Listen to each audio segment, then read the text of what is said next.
السلام عليكم ورحمة الله وبركاته. ان شاء الله النهاردة حبايب قلبي هقول لكم كده شوية من الجبنة الفلاحي القريش اللي هي عاملة زي القشطة بالظبط، ما شاء الله اللهم بارك.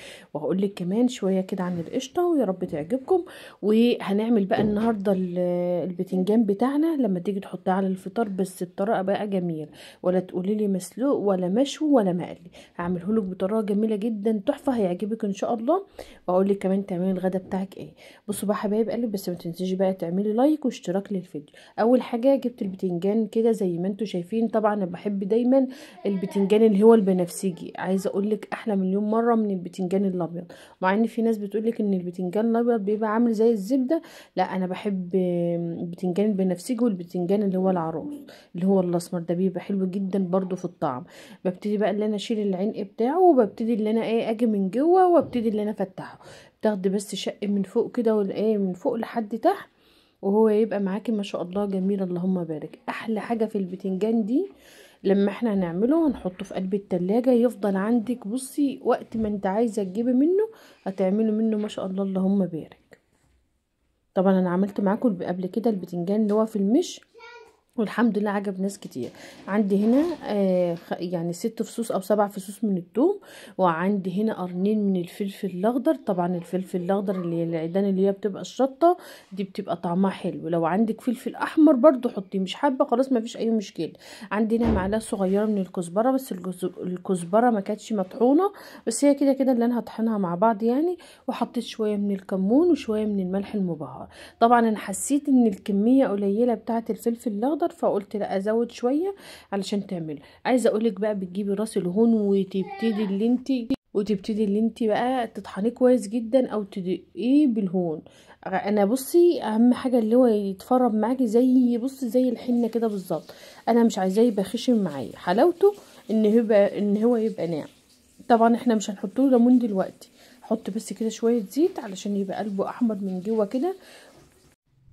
وبعد كده حطيت شويه كده من الزيت. طبعا البتاع بتاعت الزيت ما كانت تحس ان هي بتسرسب سرسوب صغير. شفت بقى انا عايزه اقول لك خليتها زي الحنه معايا. انا هموت واعرف ليه التصوير في الاضاءه باين ان الخلطه دي مسمره. انا بتضايق قوي، انا مش عارفه في ايه. هو انتوا باين لكم اللي انا شايفينه ولا ايه؟ الله المستعان. طبعا خدت بقى من التتبيله بتاعتي كده، وابتديت اللي انا احشي بقى البتنجان بتاعي. يا خراشي على الجمال يا جماعة، تشوفوا شكله في الاخر عامل ازاي. بجد ما شاء الله سكر، كلمة كده سكر.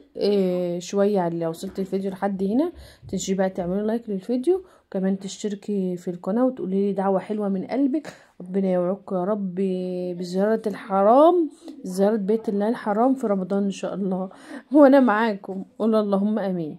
طبعا بصي خلاص بقى حشيت الحشوة بتاعتي كده وحطيتها في قلب الصينيه بقى كده شويه كده من بقيه الحشو. حطيت عليهم شويه من الميه، وهبتدي بقى اللي انا احط عليها شويه كده من الزيت. يعني حط معلقتين 3 كده، ما تستخسريش. انا اصلا البتاع انا بنزل اصلا مش عايزه تنزل. وهبتدي بقى اللي انا اسقسق بقى اللهم صل على النبي الصينيه بتاعتي. اهم حاجه يا جماعه وانت تسويه على يعني درجه حراره هاديه. عايزه اقول لك والله طعمه زي الزبدة ما شاء الله اللهم بارك. قلت بقى كده خلاص تعالوا بقى نعمل خلاص بقى احنا جوعنا بقى يا جماعة، فلازم نعمل لنا كده سندوتش كده في الفاصل. والواحد اصلا عايزه اقول لكم بقى المفروض اللقطه دي كانت جت في الاول اللي هي لقطه الفطار، لان قاعده محتاره مش عارفه هطبخ ولا هعمل بصي الله المستعان. ساعات بيبقى يعني بتقولي يا رب انا رميت حمول عليك، فضبل لي احنا هنطبخ النهارده، فتلاقي ربنا بعتلك فيديو وعملتيه او طبختي الحاجه النهارده. فمجرد ان انت بس بترمي حمولك على ربنا. طبعا حطيته بقى على النار، وحطيته على النار هاديه وسبته. تعالوا بقى نشوف هنعمل تاني. حطيت كده شويه كده، وحطيت كده شويه من الزيت طبعا. وانت ممكن عايزه تحطي سمنه مفيش اي مشكله. حطيت كده شويه من الزيت. طبعا فتحت البتاع عشان كانت بتنزل سرسوب ضعيف. حطيت هنا هعمل شويه عدسه بقى، بس هعمل لك شويه عدس اللهم صل على النبي كهرمان تحفه. جبت العدس بتاعك الكميه بتاعتك ربع كيلو من العدس، وحطيت 10 فصوص من الثوم، بيحب الثوم كتير. وحطيت هنا بصلايه علشان يبقى طعمه حلو. حطيت كده شويه من الزيت، وكان عندي حوالي صلصة. بس طبعا الصلصة دي انا كنت عاملاها امبارح، تمام. يعني انا بحب ان انا اسلق الطماطم وبعد كده اضربها في قلب الخلاط، فقلت بدل ما اجيب من التانية واخرط واعمل، لا عادي مفيش اي مشكلة هاخد من دي. فانتي خدي بقى ربع كيلو او نص كيلو زي ما انت عايزة، بس عشان فيها صلصة حط ربع كيلو، لكن لو ما فيش صلصة وطماطم حط نص كيلو من الطماطم، لان احنا من الناس اللي بحب العدس بتاعي يبقى احمر، ما بحبوش ان هو يبقى اصفر بس، لا بحبه اللي هو يبقى احمر. حطيت مرق الدجاج وشوية من الفلفل الاسود وشوية من الكمون كمان شويه من الكزبره. تمام. حطيته كده بقى على النار وسبته بقى ياخد معايا تشويحه، وزودته كده شويه ميه، بس اهم حاجه يا جماعه الميه مغليه. تمام. كان عندي في قلب التلاجة كوسايه فخرطتها، والله كانت الكوسه دي لوحدها فخرطتها وحطيتها، وكمان عندي هنا جزرتين وحطيت كده جزرتين طبعا غسلتهم ونضفتهم وحطيتهم كمان. شايفه ما شاء الله اللهم بارك. حطيت كمان بصلايه، بس البصلايه صغيره. بص عايزه اقول لكم تحفه، طعمه تحفه ولا ريحته يا جماعه. بص خلاص شوفي طعمه حلو ازاي وريحته حلوه ما شاء الله اللهم بارك. هبتدي بقى اللي انا اضربه في قلب الخلاط كويس جدا، بعد طبعا ايه، بعد ما يبرد معايا. انت ما تحطوش في الاول علشان ما يبوظش الخلاط معاك. حطيت هنا